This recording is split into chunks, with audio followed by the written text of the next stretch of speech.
Hi అండి, welcome to Siri blogs. ముందుగా అందరూ బాగున్నారండి, అందరూ బాగుండాలని కోరుకుంటున్నానండి. ఇవాళ వంకాయ మెత్తళ్ళు వండుతున్నానండి. మెత్తళ్ళు అంటే చాలామంది తెలిసే ఉంటుంది. పల్లెటూరు సైడ్ వాళ్ళకైతే మాత్రం ఎక్కువ తెలుస్తుందండి. కొంచెం సిటీలో ఉన్న వాళ్ళకి అలాంటి వాళ్ళకి కొంచెం తెలియకపోవచ్చండి.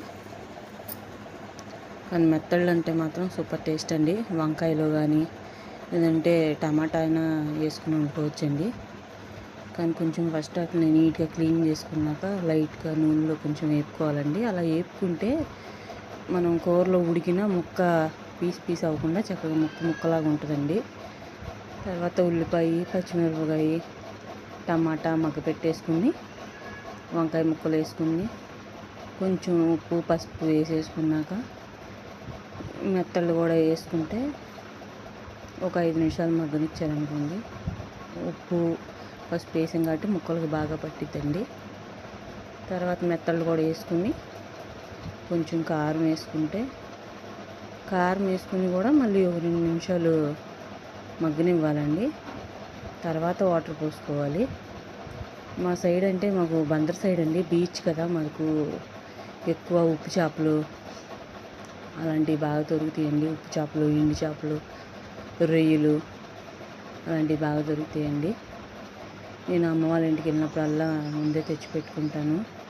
మా ఇంట్లో వాళ్ళందరూ బాగానే తింటామండి. ఇది మా ఆయనకి కూడా మెత్తళ్ళు అంటే ఇష్టం అండి. మా అత్తయ్య వాళ్ళు కూడా బాగా తింటారండి. నాకు చిన్నప్పటి నుంచి ఇష్టమేనండి. అందుకనే నేను అసలు మామూలుగా అయితే వంకాయ తిన్నానండి. అలాంటిది ఈ మెత్తళ్ళు వేసుకున్నాం కాబట్టి కొంచెం టేస్ట్ మారి నేను తింటానండి. దోసకాయ మెత్తలు కూడా వండుకోవచ్చండి, బాగుంటుంది. మెత్తళ్ళు అసలు ఎందులోకైనా కాంబినేషన్ బాగుంటుందండి. వీడియో చూస్తున్నారు కానీ ఎవరు లైక్ చేయట్లేదండి. నాకు చెప్పాలంటే సపోర్ట్ చేసేవాళ్ళు ఎవరు లేరండి. నేనే వీడియోలు తీసుకుని నేనే ఎడిటింగ్లు చేసుకుని అది కూడా నాకు రాదండి. నేను నేర్చుకుంటున్నాను, వేరే వాళ్ళ దగ్గర నేర్చుకుని చేస్తున్నానండి. ప్లీజ్ వీడియోకి లైక్ చేసి, షేర్ చేసి, సబ్స్క్రైబ్ చేసుకోండి.